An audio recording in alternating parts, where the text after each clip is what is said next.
how these perceptions changes evolving after the collapse of Soviet Union. There is a Soviet history, but there is Armenian Soviet history. What is SKK? What's happened with these typical structures of Soviet modernism, like houses of culture, palaces of culture, especially built in 1960s and 70s, and again with nationalistic content. But of course we know that those buildings were typical to Soviet period and all the Soviet countries. For me, Tsetsernakabert as a monument, it's a way, as you also mentioned, to legitimize and to show the reality and the fact of genocide, and it's a part of identity in Armenia. Hi everyone, today our guest is Dr. Mikhail Ilchenko from Leibniz Institute from Leipzig, Germany.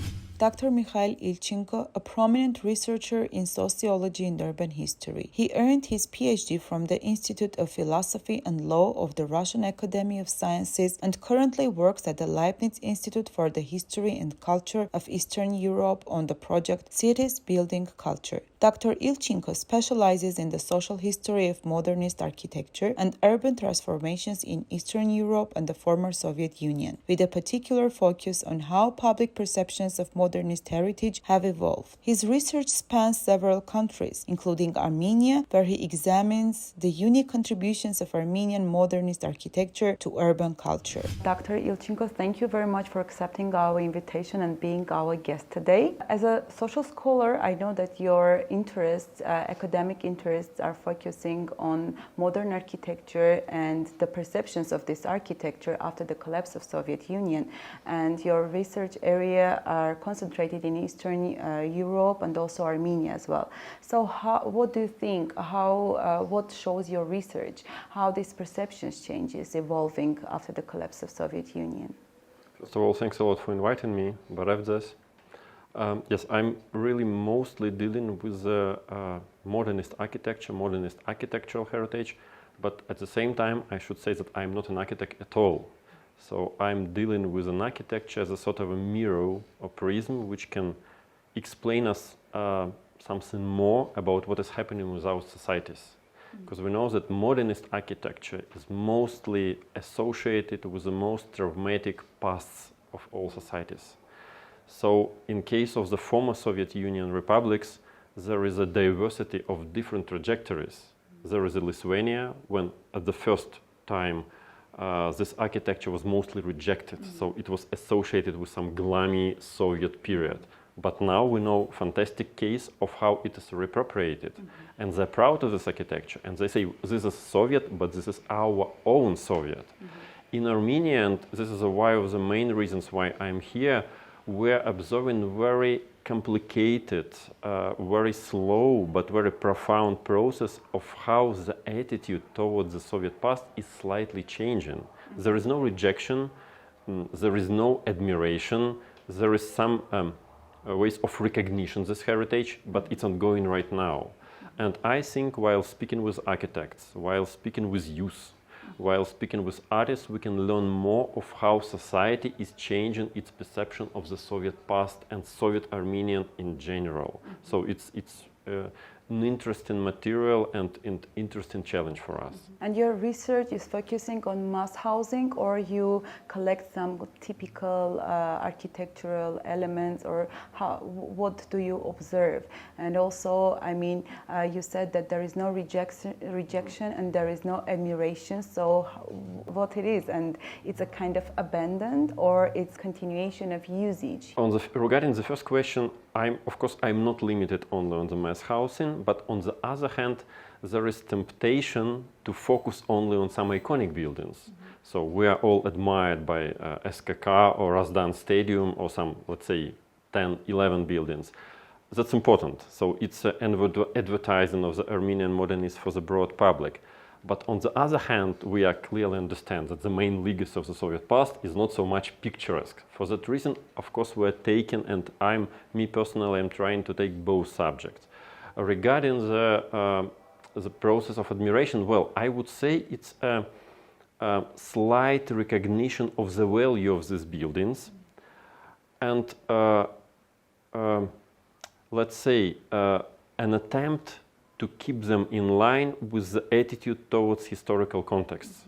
There is a Soviet history, but there is Armenian Soviet history. What is SKK? it's a symbol of the Soviet past and Soviet empire, or maybe this is a symbol of rebirth of a national feeling which was successful at that period of time with that authorities. That's interesting. That's important. That's what I wanted to ask actually. So in 1960s, of course, and actually in Soviet policy was like equal for every nation. So it's like typical. You should have a culture with the Soviet type and with Soviet content. So in this case, we have Soviet architecture, and in 1960s we see that this Soviet architecture started to be filled with national content, and we see it in Armenian case. But is this symbolic to all other Soviet countries as well, or this is only specific for Armenia, and what your research shows in this sense? Of course, these processes, they covered the whole territory, so they were global Soviet processes. But there were specifics of Armenia, of course, for several reasons. Because first of all, there was, and there still is, a strong architectural school. So we can't say about every republic that. There was a very specific and very interesting attitude towards the local authorities and policy of these local authorities, because we know it's Demirchan era, which is now a bit romanticized, but still it's really important. We can't find that in some other cases. And there is a climate and landscape, and there is also a very special attitude towards the national architectural and national design tradition. When we put at least these 3-4 factors together, there is the specifics of Armenia. Of course, there is Tajikistan and Lithuania, but that's another story. So I think this diversification of the Soviet architecture in the 60s, it tells much about the whole project. So this sense of freedom, which we can feel here in the modernism in Armenia, is of course especially valuable thing. So it's interesting story to tell and to learn about. And in 1960s, during the Khrushchev era, when we see that a lot of national questions become very important for the discussion, which was forbidden during Stalinist period, and for example, the genocide issues, and a lot of these kind of things are very specific to our nation, became as a content for the architecture as well, and it was somehow also approved by the Soviet authorities. Do you think that this can be also one of the reasons why it was not rejected after the Soviet collapse? Why this architecture and elements of it actually kind of continued their lives also after the collapse of Soviet Union? For sure. Moreover, I would say that this local context, it really shapes this architecture. Because for me, Tsetsernakabert as a monument, it's a way, as you also mentioned, to legitimize and to show the reality and the fact of genocide, and it's a part of identity in Armenia. When I looked at this building before, let's say, 10 years ago, and I saw these picturesque albums of the Soviet modernism, I really liked aesthetical values of this building. But now my perception is absolutely different.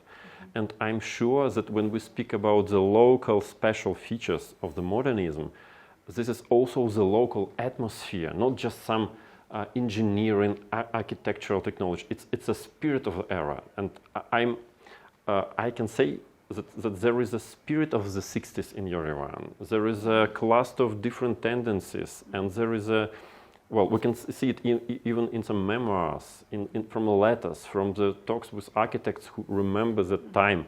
There was a special rise, let's say, a sort of a revival. And of course, also what I like to look at all this building as a part of the modernist project version 2, let's say, because of course, when I look at the main points of Yerevan and landscape, SKK, Razdan, they shape the key iconic buildings, and this is the same period. So of course, we can compare the Moscow, Leningrad tendencies, but you know, in every case there was something special. And also important story, if we look at Israeli masterpieces and Jim Tarasyan, there is an evident, absolutely deliberate attempt to embed a national language of architecture and design into the modernism, which expected to be universal. So it's a very special modernism. It's interesting. I know that there are some other examples in other republics, but as I already mentioned, here there is a special cluster of different factors. So this make Armenia sort of a special universe of modernism for a certain period. So there was a message, there was a social message, there was an issue of identity, there was a school. So it's interesting. It's interesting also to see what's happened with these typical structures of Soviet modernism, like houses of culture, palaces of culture, especially built in 1960s and 70s, and again with nationalistic content. But of course, we know that those buildings were typical to Soviet period and all the Soviet countries. So what do you have in this sense? I mean, do you see again that in these Soviet typical constructions there are some nationalistic or national symbols, and they have another content besides just being Soviet typical structures? Yes, they were, and we can find these examples, and we can find also some interesting albums made by young artists and made by scholars, by ordinary people who really try to recover this heritage. But I guess it's also interesting story because we can say this is a heritage. But there is also a term legacy. When we speak about the heritage, there is a formal status, and some of them are recognized, some of them are not recognized. But at the same time, they became a symbol of an era. So I think it's a very flexible construct which is created by us now in our intellectual discussions, in our in our panels, I don't know, socialist projects and so on. And the main reason for that and mission for that is try to raise the public awareness about this heritage. So there is a sad story about this building of the House of Youth here, which was demolished. But you know, the image of this building is well known among the specialists all over the world. Everyone who is ever, because when I see the image of the House of Youth with this special tower, it's one of the symbols of Yerevan for me. Yes. Can we say that the heritage is some special? It's certainly a heritage. Yes. Disappeared heritage, vanished, but it's an iconic building still. Yeah, it's also memory. And yes. Memory, of course. Yeah. So after the collapse of Soviet Union, how was the perception changing? The perception of people, those who used these structures, architecture as a Soviet, typical Soviet constructions. And anyway, do you see any perceptions changing? Of course, not rejecting, but sometimes we see, for example, the houses of culture in the villages, they are abandoned and they are somehow like halfly destroyed constructions. In some villages we see that they are continuing their working, and also they are continuing to be a center for the village, but in other cases we see that they are just abandoned. So your research shows that this rejection or a kind of attitude toward it, how it changes? I think that at the first stage, the attitude was more or less similar everywhere. It was an attempt, a natural psychological attempt, to set this building aside. So it's a past we're going to overcome. We're struggling for the future. We're waiting for the new world. We're maybe a little bit confused by all these economic dynamics, but we're searching for something new. But when after 10, 15 years it appeared that this new way of architecture brings so many challenges and pain for people in different terms, and there is so many unclear things, and there are no, this stable, profound criteria of how to evaluate everything that is going on around. People are starting to look for some inspiration and to reevaluate what they lost or what they are losing. When there was some historical distance from that period, it appeared that, well, we can speak about that in other terms. It's not just only a house where my grandfather and grandmother were married, it's also something that is dealing with an era, with an epoch. So we can observe that in GDR, in Germany, because it's now we perceive Germany, and it's really so, as a as a country which shapes the trends in terms of heritage preservation. But 20 years ago, they were demolishing one by one. And people whom I know, they were struggling in the same way as we're struggling now here for modernist heritage. And they went this way. It was natural. So maybe because the rejection there in Germany was much more drastic and rapid. Here in Armenia, in Ukraine, in Belarus, in Moldova, it's a sluggish, it's contradictory. So there are different segments of society, there are different views. For us, it's a masterpiece. For other people, they say, sorry, we have no water, we have no services, and moreover, there were some killings in this building. So it's an important story. For instance, a couple of days ago, I discussed with students the history of building of so-called Professor House on Abovyan 32. Which was constructed for intelligentsia, for the best people of Republic. And on the one hand, of course, I telling them a romantic story. Well, it's a new balconies and it's a new rise of national identity. But on the other hand, we have a table there with the names of those people who were repressed and killed. And this is a tragic story. And people who remember, or who have relatives there, they say, sorry, but it's a gloomy and tragic page. So there is no one attitude towards that. And there are many examples like this. Another example from my city where I'm currently staying in, Leipzig, there is a building of Stasi, secret policy of the GDR. And despite all progressive tendencies in revitalization, municipality authorities of Leipzig decided seriously reconstruct that building. So Stasi is the, distant past. But on the other hand, it is still a past which concerns the lives of some people. And some people say, well, we don't want to live in the city with buildings symbolizing that. So it's and we should take that into account. So I would prefer to keep this building preserved, but it's a part of a compromise.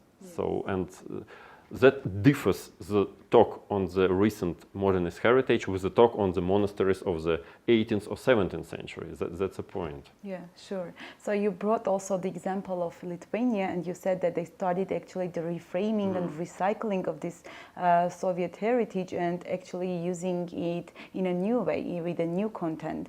Can you please tell a bit more? I mean, what kind of recycling they do? They do functional recycling, or they are totally reframing the architecture?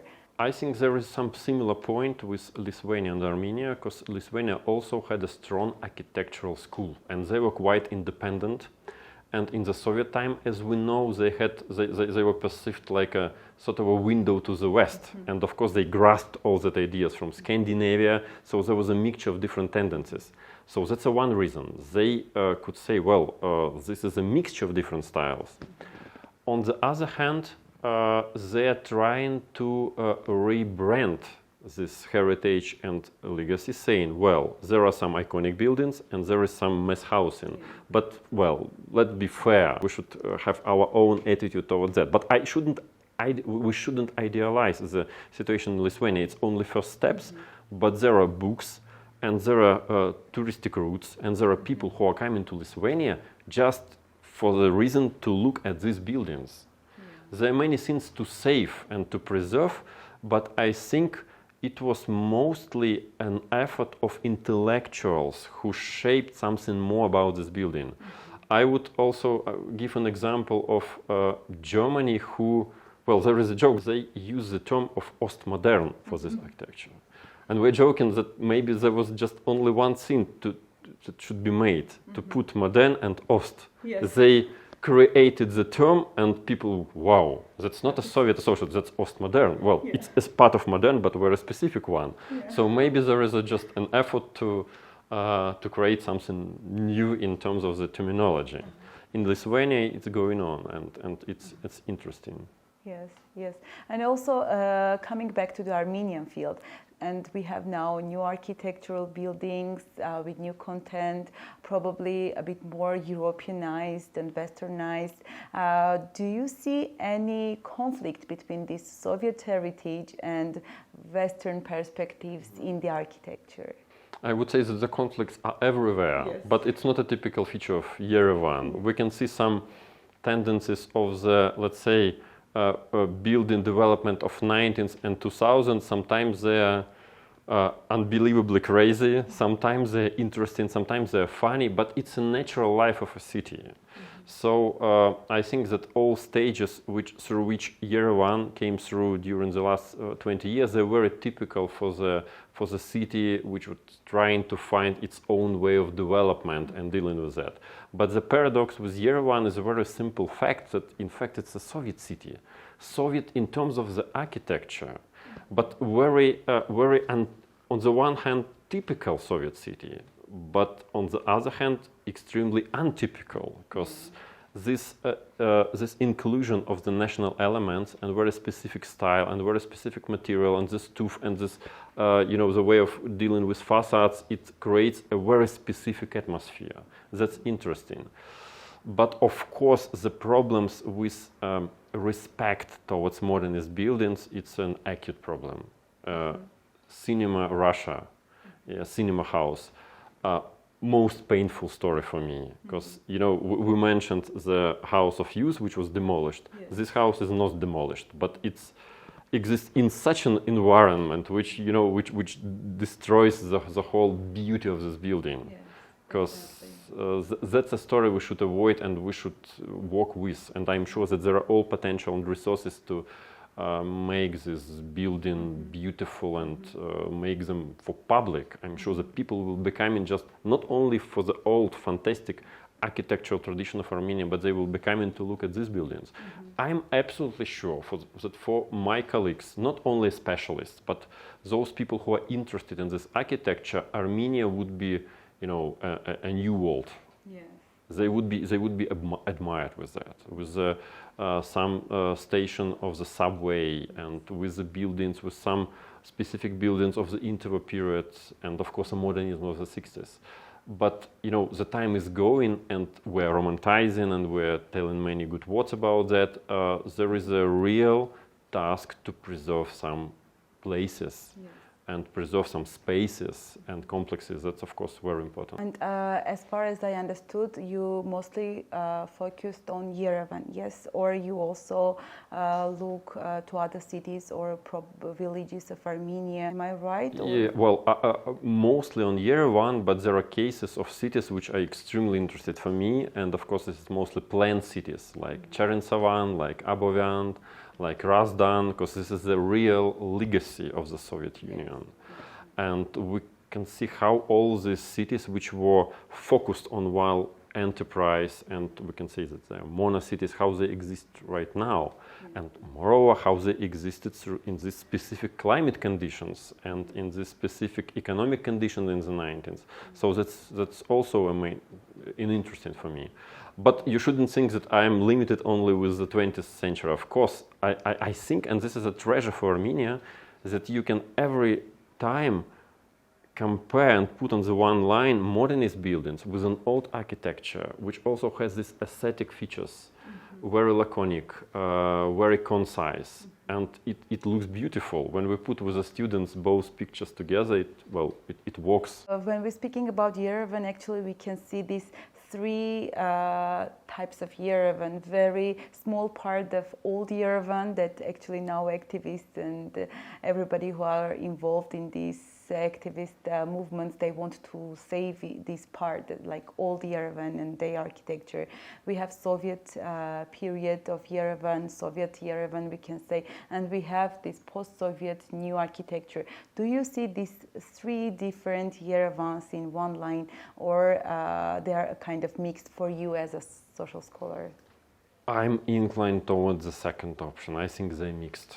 They're mixed and combined, so we can clearly show them on pictures, on the maps. We can find the argument that there are different realities of Yerevan, but if we're going through the urban fabric, if we're going through the city and coming from Kont, suddenly appearing through these buildings of hotels, of course, you understand what is the metrics of the city. For me, it's of course like a melting pot of all tendencies right now. The case of other cities as Gyumri was of course different. I felt happiness in Gyumri in terms of the scale when I appeared first time on the square, because it's another proportions, it's another feeling of the city. In Yerevan it's different, but on the other hand it's much more familiar for me than as for an urbanized person. Yes, and you have been also in Charentsavan. So you can also compare that's very new city, very Soviet industrial city, what's happened with this city after the collapse of Soviet Union, and also compete with Gyumri, I mean as an old city with more long history, and to see actually the differences of the perceptions. Yeah, and comparing with Ukraine, there are some parallel things, or it's different after the collapse of Soviet Union. The perceptions are too different from this. There are similarities, but taking into account current war situation, of course, it's getting to be different, because the similarity is that the most of the legacy, for instance, of eastern and central cities in Ukraine, it's a legacy of the Soviet period. So you can't change that. I remember very well 2014 in Kiev, and I remember excursions against the background of the revolution activities, where the young Ukrainian intellectuals were absolutely freely speaking about the so-called Soviet Baroque style. And it is Soviet. We know that Khrushchev and the central avenue of Kiev is purely Soviet. So in this sense, it's very similar to Armenian. It's a very local history. But on the other hand, of course, emotionally and culturally, there is a tendency of rejection of the building, a rejection of the Soviet past in terms of the monuments and so on. I especially very careful with such cases of Kharkiv, for instance, because there is a danger of destroyment of the city, first of all, a military danger. On the other hand, it's important to think on the future. In the new peaceful future, where there is a city which is Soviet, and you can't change that. Yes. It's a Soviet nature. So there are some districts which as Cherentsavan, which were found in the Soviet time, and that's a very similar challenge to what happened in eastern part of Germany and others. So it will be the same ways, the same. So this experience should be analyzed. That's the point. No matter what is happening, it should be prevailed. It's a layer of these buildings. And also it's heritage, so you cannot change that. And of course, history, memory, and those. And there are fascinating albums prepared about the modernist, post-war modernist architecture of Kiev and other cities. So there is enough specialists who are working on that. The main, but there is of course the issue whether there will be some priority to preserve these buildings afterwards. But on the other hand, we know a very good case with so-called Gosprom or Deshprom, this huge monument at the central square of Kharkiv, which was included into the list of a special heritage last year. And that's important story. That's fascinating building. Thank you, Dr. Mikhail Ilchenko, for accepting our invitation and very interesting talk. I think that if we have time, we could go on with this discussion, because it's really very interesting with Soviet heritage, Soviet architecture, and also researching from the post-Soviet period, and to see these changes of perceptions and actually the way of how people think about this heritage, how they use it, and how they actually perceive the recent history actually. And let me remind you that our guest was Dr. Mikhail Ilchenko.